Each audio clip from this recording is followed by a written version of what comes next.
Equal friction method വെച്ച് നമ്മൾ എങ്ങനെയാണ് ഡക്റ്റ് ഡിസൈൻ ചെയ്യണമെന്നുള്ളൊരു ഐഡിയ ആണ് നമ്മളിനി ഉണ്ടാക്കാൻ പോകുന്നത്.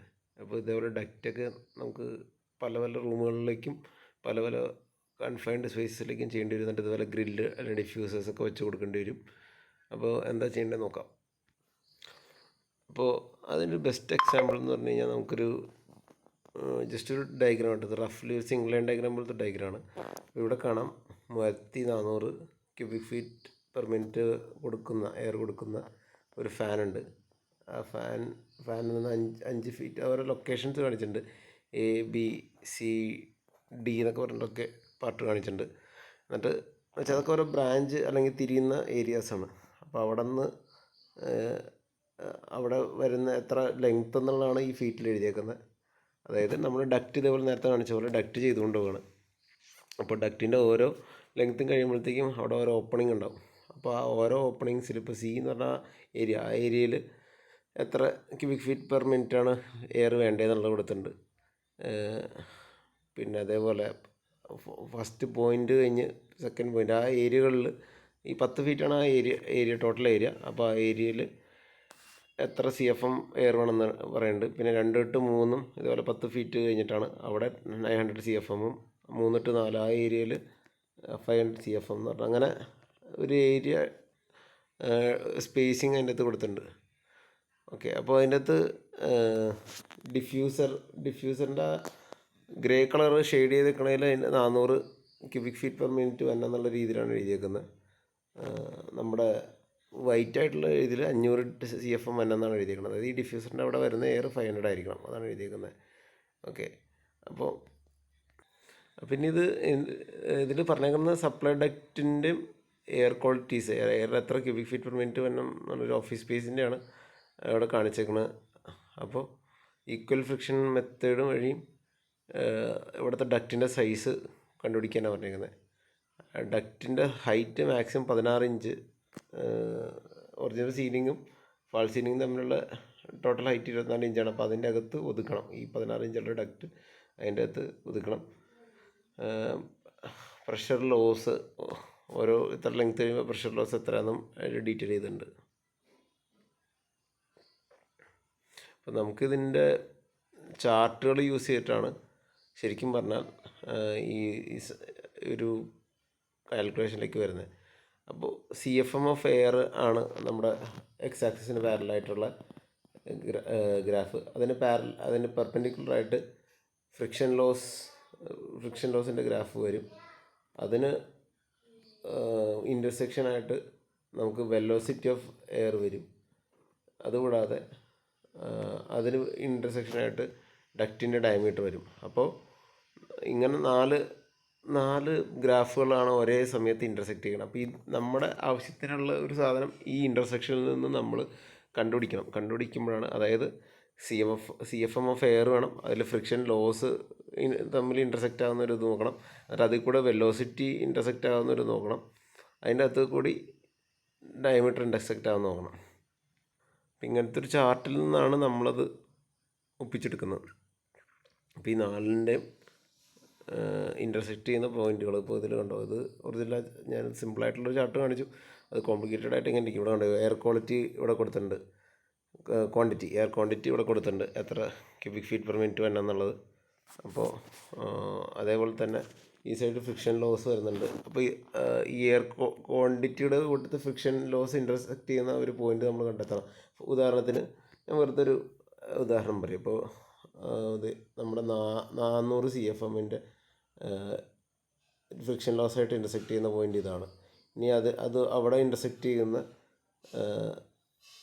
ഈ കാണുന്ന ഡക്റ്റിൻ്റെ സൈസ് നമ്മൾ കണ്ടുപിടിക്കുക, അല്ലെങ്കിൽ ആ വെലോസിറ്റി കണ്ടുപിടിക്കുക, ഡക്റ്റ് സൈസ്. അപ്പോൾ എല്ലാം കൂടി ഇൻ്റർസെക്റ്റ് ആവുന്ന ഒരു പാർട്ട്. ഇപ്പോൾ ഈ ഒരു പോയിൻ്റ് കണ്ടു കഴിഞ്ഞാൽ കണ്ടു, ഇവിടെ എല്ലാം ഇൻ്റർസെക്റ്റ് ആവുന്നുണ്ട്, എല്ലാ ഗ്രാഫുകളും ഇൻ്റർസെക്റ്റ് ആവുന്നുണ്ട്. അപ്പോൾ അത് 3000 CFM, ഇപ്പോൾ നമ്മുടെ ചോദ്യത്തിൽ പറഞ്ഞേക്കുന്നത് 3400 CFM, ഏകദേശം ആ ഒരു പോയിന്റിൽ വരുന്ന ഡക്റ്റിൻ്റെ സൈസും എല്ലാം ഇതിൻ്റെ അകത്തുനിന്ന് കാണാൻ പറ്റും. അവിടെ അതെങ്ങനെ ചെയ്യണമെന്ന് കാണിച്ചിട്ടുണ്ട്.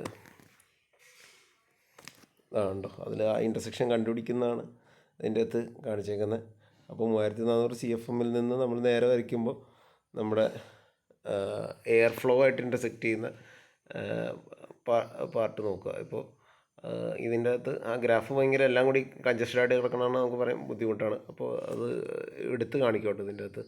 അപ്പോൾ ഇൻ്റർസെക്ഷൻ ഓഫ് എയർ ഫ്ലോ ആയിട്ട് ആദ്യം, അതായത് 3400 CFM എയർ ഫ്ലോ നമ്മൾ ഇൻ്റർസെക്റ്റ് ചെയ്യുന്ന പോയിൻ്റാണ് ഈ കാണിച്ചേക്കുന്നത്. അതിൽ കൂടെ വേറെ ലൈൻ പാസ് ചെയ്യുന്നുണ്ടാവും, അതിലാണ് ഡക്റ്റിൻ്റെ സൈസ് വരുന്നത്. അതാണ് സ്റ്റെപ്പ് 1 വെലോസിറ്റി ആദ്യം നമ്മൾ തീരുമാനിക്കുക, എന്നിട്ട് അതായിട്ട് ഇൻ്റർസെക്റ്റ് ചെയ്യുന്ന air flow velocity line intersect ചെയ്യണ പാർട്ട് നോക്കുക. എന്നിട്ട് അതിനിടയിൽ വെർട്ടിക്കൽ ലൈൻ നോക്കണം. Point of centration unit friction rate എത്രയാണെന്ന് അറിയാൻ വേണ്ടി. ആ ഫുൾ ഡക്റ്റിലും ആ ഒരു റേഞ്ച് ആയിരിക്കും ഫ്രിക്ഷൻ ഉണ്ടാകുന്നുണ്ട്. ആ ഫ്രിക്ഷൻ്റെ ഈ പോയിൻ്റ്, ഈ കാണുന്ന പോയിൻ്റ് ഫ്രിക്ഷൻ വനം, CFM വനം, പിന്നെ അതുകൂടാതെ നമ്മുടെ ഡക്റ്റിൻ്റെ സൈസും വനം. അപ്പോൾ അത് കിട്ടി. സ്റ്റെപ്പ് 4 അതിൻ്റെ diameter, corresponding diameter, round duct ആണെങ്കിൽ അതിൻ്റെ ഡയമീറ്റർ 22 ഇഞ്ച് എന്ന് പറഞ്ഞിട്ട് റൗണ്ട് ഡക്റ്റായിട്ട് കിട്ടി. അതാണ് സ്റ്റെപ്പ് 4 വരുന്നത്. അപ്പോൾ ഇതേപോലെ നമുക്ക് ഏത് CFM ചോദിച്ചാലും നമുക്ക് ഇതേപോലെ കറക്റ്റ് ഇൻ്റർസെക്ഷൻ കണ്ടുപിടിച്ചാൽ മതി. അപ്പോൾ അങ്ങനെ സിമ്പിളായിട്ട് ഇതിൻ്റെ ഡക്റ്റിൻ്റെ സൈസ് നമുക്ക് നോക്കിയെടുക്കാൻ പറ്റും. അപ്പം അങ്ങനെ വരുമ്പോഴത്തേക്കും നമ്മളങ്ങനെ ഇത് ഇപ്പോൾ പറഞ്ഞ പ്രോബ്ലം ഉണ്ടല്ലോ, അതിൽ A to B, C to D ഓരോ പൊസിഷൻസിലെ ഡക്റ്റ് എയറിൻ്റെ ക്വാണ്ടിറ്റിയും അതനുസരിച്ചുള്ള ഡക്റ്റിൻ്റെ സൈസുമാണ് ഇവിടെ എഴുതിയേക്കുന്നത്. ഓക്കെ, അപ്പോൾ നമുക്ക് ഇതെല്ലാം ഡക്റ്റിൻ്റെ സൈസ് കിട്ടുന്ന ഇഞ്ചസിലാണ്. അപ്പോൾ A to B എന്ന് പറയുന്ന സെക്ഷനിൽ 3400 CFM എയറാണ് വേണ്ടത്, അതിന് 22 ഇഞ്ചിൻ്റെ ഡക്റ്റ് വേണം. C to D എന്ന് പറഞ്ഞ സെക്ഷനിൽ നമുക്ക് 17 ഇഞ്ചിൻ്റെ ഡക്റ്റ് മതി. C to 1 എന്ന സെക്ഷനിൽ 17 ഇഞ്ച്, അങ്ങനെ 5 to 6 ഒരു 15.2 ഇഞ്ച്, 13 ഇഞ്ച്, അങ്ങനെ 10.8 ഇഞ്ച് ഓരോ സെക്ഷനിൽ ഡക്റ്റിൻ്റെ ഇഞ്ച് കണ്ടെത്തി. ഇനി നമുക്ക് ചിലപ്പോൾ സർക്കുലർ ഡക്റ്റ് എന്ന് പറയുമ്പോൾ പറഞ്ഞല്ലോ, അതിൻ്റെ ഏരിയ കൂടുതലാണ്. അപ്പോൾ അത് നമുക്ക് ആ ഫാൾ സീലിൻ്റെ അകത്ത് ഒതുക്കാൻ ബുദ്ധിമുട്ട് വരാൻ സാധ്യതയുണ്ട്. കാരണം നമുക്ക് ഇത്ര സെഷനിൻ്റെ ആ ഒരു ചോദ്യത്തിൽ പറഞ്ഞേക്കുന്ന maximum height of duct 16 inch വരാനേ പാടുള്ളൂ എന്നാണ്. അപ്പോൾ ആ ഒരു ഇതിൻ്റെ അകത്ത് ഒതുക്കണം. കാരണം ഫാൾ സീലിങ്ങിൻ്റെ ഹൈറ്റും ടോട്ടൽ 24 ഇഞ്ചേ വരുന്നുള്ളൂ. അപ്പം നമുക്കിപ്പോൾ സർക്കുലർ ഡക്റ്റ് ഉപയോഗിക്കാൻ പറ്റാത്ത സാഹചര്യത്തിൽ അതിനെ ഇക്വലൻ്റായിട്ട് 16 ഇഞ്ച് വരെ ഹൈറ്റ് സമ്മതിക്കാം എന്നാണല്ലോ ഇതിൻ്റെ അകത്ത് ചോദ്യത്തിൽ പറഞ്ഞേക്കുന്നത്, അല്ലെങ്കിൽ അവിടുത്തെ സൈറ്റിലെ സാഹചര്യം. അപ്പോൾ അതിൻ്റെ കറസ്പോണ്ടിങ് ആയിട്ട് നമുക്കൊരു ടേബിൾ ഉണ്ട്. ഇപ്പോൾ ഈ table 3 circular equivalence of rectangular duct for equal friction capacity എന്ന് പറഞ്ഞ് കൊടുത്തിട്ടുണ്ട്. അപ്പം നമുക്ക് 22 ഇഞ്ചിൻ്റെ സർക്കുലർ ഡക്റ്റ് ഉള്ളത്. അപ്പോൾ അതിൻ്റെ കറസ്പോണ്ടിങ് സൈഡാണ് ഈ കാണിച്ചേക്കുന്നത്. 26 ആണ് അതിൻ്റെ റെക്റ്റാങ്കുലറിൻ്റെ ഹൈറ്റും വിഡ്ത്തുമാണ് നമുക്ക് കിട്ടേണ്ടത്, അല്ലെങ്കിൽ സൈഡ് എത്ര. അപ്പോൾ 26 ആണ് അതിൻ്റെ സൈഡ്, 16 അതിൻ്റെ ഹൈറ്റ്. അപ്പോൾ 26 × 16 എന്ന് പറഞ്ഞാൽ നമുക്ക് അവിടുത്തെ ഇതിലെഴുതാൻ പറ്റും. അപ്പോൾ നമ്മളിപ്പോൾ കണ്ട ടേബിളിൽ നോക്കി നമുക്ക് ഓരോ പൊസിഷനിലുള്ള ഡക്റ്റിൻ്റെ സൈസുകൾ നമുക്ക് കണ്ടെത്താൻ പറ്റും. ഇപ്പോൾ ഇവിടെ 17 ഇഞ്ചിനും കറസ്പോണ്ടിങ് അതിൻ്റെ അകത്തുണ്ട്.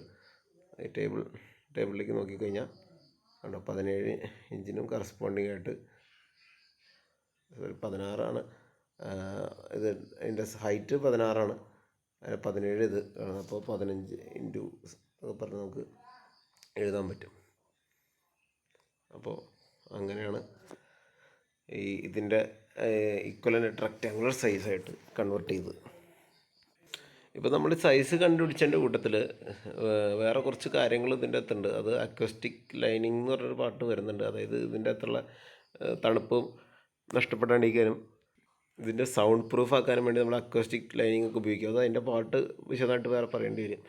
അപ്പോൾ ഡക്റ്റിൻ്റെ അകത്തുള്ള സൈസ് മാത്രമാണ് ഈ കാൽക്കുലേറ്റ് ചെയ്ത് വെച്ചേക്കുന്നത് നമുക്ക് റെക്റ്റാങ്കിൾ ഡക്റ്റിൻ്റെ. ഇനി നമ്മൾ അത് കഴിഞ്ഞിട്ട് ആദ്യം തുടക്കത്തിലുള്ള ഒരു 3 മീറ്റർ ലെങ്ത്ത് നമ്മുടെ ഫാനിൽ നിന്ന് തന്നെ അവിടെയൊക്കെ 1 ഇഞ്ച് എക്സ്ട്രാ നമ്മൾ കരുതണം. ഈ അതായത് പ്രത്യേകിച്ച് A to B, B to C സെക്ഷൻസിൽ അവിടെ ശരിക്കും പറഞ്ഞാൽ 26 × 16 എന്ന് പറഞ്ഞതിന് പകരം 28 × 18 എന്ന് പറയുന്നത് 2 ഇഞ്ച് രണ്ടിലും കൂട്ടി വെക്കണം. മറ്റേ അക്വസ്റ്റിക് ലൈനിങ്ങിൻ്റെ ഇതും കൂടി നമ്മുടെ ഡക്റ്റിൻ്റെ അകത്താണ് അത് വരാൻ പോകുന്നത്. അപ്പോൾ ശബ്ദം കേൾക്കാണ്ടിരിക്കുകയാണ്. അപ്പോൾ നമുക്ക് എയർ അത്രയും ക്യാരി ചെയ്യാൻ വേണം. അപ്പോൾ അതിൻ്റെ ഏരിയ കുറയാൻ പാടില്ലല്ലോ. അപ്പോൾ അതിൻ്റെ അകം നമ്മൾ സൈസ് കൂട്ടണം. അപ്പോൾ ഈ അക്കോസ്റ്റിക് ലൈനിങ് വരുന്ന പാർട്ടിലൊക്കെ, അതായത് ഈ ഫാനിൻ്റെ തൊട്ടടുത്തുള്ള പാർട്ടിൽ നിന്നായിരിക്കും ശബ്ദങ്ങളൊക്കെ വരാൻ സാധ്യതയുള്ളൂ. അപ്പോൾ അവിടെയൊക്കെ നമ്മൾ അക്കോസ്റ്റിക് ലൈനിങ് നിർബന്ധമായിട്ട് നമ്മൾ കൊടുക്കും. അപ്പോൾ അതിന് വേണ്ടി ഒരു സൈസ് കൂട്ടി വെക്കണം. 26x16 കിട്ടിയെങ്കിലും നമ്മൾ 2 ഇഞ്ച് കയറ്റിയിടും. അതാണ് അതിൻ്റെ ഒരു മീൻ ചെയ്തേക്കുന്നത്. പിന്നെ ഇതിൽ ടോട്ടൽ ലെങ്ത്തൊക്കെ എത്ര ഉണ്ടെന്ന് നമുക്കൊരു ഐഡിയ കിട്ടണം. അപ്പോൾ ഇതിൽ നമ്മുടെ വളവും തിരിവൊക്കെ ഉണ്ടല്ലോ, അപ്പോൾ അതിൽ എൽബോസൊക്കെ യൂസ് ചെയ്യേണ്ടി വരും. ഡക്റ്റിൻ്റെ ഫിറ്റിങ്സ് നമുക്ക് വേറൊരു വീഡിയോ നോക്കട്ടെ. ഞാൻ ജസ്റ്റ് നിങ്ങൾക്ക് അതിൻ്റെ ഒരു വഴി മനസ്സിലാക്കാൻ വേണ്ടി പറഞ്ഞു എന്നുള്ളൂ. അപ്പോൾ ഡക്റ്റിൻ്റെ ഫിറ്റിങ്സിന് നമ്മൾ എത്ര ലെങ്ത്ത് ആഡ് ചെയ്യണം എന്നുള്ള ഒരു പാർട്ടാണ് അതിൻ്റെ അകത്ത് കാണിച്ചേക്കുന്നത്. അപ്പോൾ ഇവിടെ ഓരോ ഇഞ്ച് സൈസുള്ള ഡക്റ്റും അതിൻ്റെ റെക്കമെൻഡഡ് ലെങ്ത്തുകൾ, എത്ര ഫീറ്റ് ആഡ് ചെയ്യണം എന്നുള്ളതൊക്കെയാണ് ഇതിൻ്റെ അകത്ത് കൊടുത്തേക്കുന്നത്. അപ്പോൾ ഫോർ എക്സാമ്പിൾ 28 വിഡ്ത്തും 28 ഡയമീറ്ററുള്ള ഒരു ഡക്റ്റ് ആണെങ്കിൽ അതിൻ്റെ അകത്ത് നമ്മൾ ആഡ് ചെയ്യേണ്ട വാല്യൂസാണ് ഇവിടെ എഴുതിയിരിക്കുന്നത്. Additional equivalent length of straight duct എന്ന് എഴുതിയിരിക്കുന്നത് എത്ര 14 ഇഞ്ചൊക്കെ വെച്ച് ആഡ് ചെയ്യണം എന്നുള്ളതാണ്. ഇപ്പോൾ ഇതിൽ 14 ഇഞ്ചൊക്കെ ആഡ് ചെയ്യണം എന്നാണ് ഇതിൻ്റെ അകത്ത് കിട്ടിയേക്കുന്നത്. അപ്പോൾ ഇവിടെ കണ്ടില്ലേ, A to B, B to C, അങ്ങനെ എല്ലാ സ്ഥലങ്ങളിലും ലെങ്ത്ത് ആഡപ്പ് ആക്കിയിട്ട് നമ്മളിവിടെ ടോട്ടൽ ലെങ്ത്ത് കണ്ടുപിടിച്ചിട്ടുണ്ട്. ചില സ്ഥലത്ത് ഡക്റ്റാണ്, ചില സ്ഥലത്ത് എൽബോ വരുന്നുണ്ട്. അപ്പോൾ എൽബോൻ്റെയൊക്കെ അഡീഷണൽ ലെങ്ത്ത് ആഡ് ചെയ്യും. കാരണം ഫ്രിക്ഷൻ ലോസ് അവിടെയൊക്കെ കൂടുതൽ വരാൻ സാധ്യതയുണ്ട്, വളഞ്ഞു പോകുമല്ലോ. അപ്പോൾ കൂടുതൽ എയറിനെ റെസ്റ്റ് ചെയ്യുന്ന ഒരവസ്ഥയുണ്ട്. അപ്പോൾ നമ്മൾ ആ ലെങ്ത്തും കൂടി ഇതിൽ ആഡപ്പ് ആവുന്നതാണ്. അതാണ് ടോട്ടൽ ഇക്വലൻ ലെങ്ത്ത് എത്രയാണെന്നുള്ളതാണ് ഇവിടെ വന്നേക്കുന്നത്. ഓക്കെ, അപ്പോൾ നമ്മൾ ഡക്റ്റ് ഡിസൈൻ ചെയ്ത് കഴിഞ്ഞ് ഇനി നമുക്ക് ഇത്ര ഉള്ളൂ എൻ്റെ പരിപാടി ആക്ച്വലി. പിന്നെ കുറച്ച് കാര്യം അറിയേണ്ടതെന്ന് പറഞ്ഞു കഴിഞ്ഞാൽ നമ്മുടെ ഇനിഷ്യൽ പ്രഷർ എത്ര, ഫൈനൽ പ്രഷർ എത്ര എന്നൊക്കെ ഉള്ളൊരു ഐഡിയ നമുക്ക് വേണം. അപ്പോൾ ഇനിഷ്യൽ പ്രഷർ നമ്മൾ operating pressure 0.1 inch per air column എന്ന് പറഞ്ഞ രീതിയിലാണ് എക്യു എന്ന് പറഞ്ഞ് എഴുതിയേക്കുന്നത്. അതൊരു ഫ്രിക്ഷൻ കാരണമുള്ള ലോസും 0.1 തന്നെയാണ്. ഓക്കെ, അപ്പോൾ നമ്മൾ ടോട്ടൽ ലെങ്ത്ത് ഇൻറ്റു ഈ ഫ്രിക്ഷൻ റേറ്റ് ചെയ്ത് കഴിഞ്ഞ് കഴിഞ്ഞാൽ നമുക്ക് ടോട്ടൽ ഫ്രിക്ഷൻ ലോസ് കിട്ടും. ഓക്കെ, അപ്പോൾ അതാണ് ഇവിടെ ചെയ്ത് കാണിച്ചിരിക്കുന്നത്. നമ്മുടെ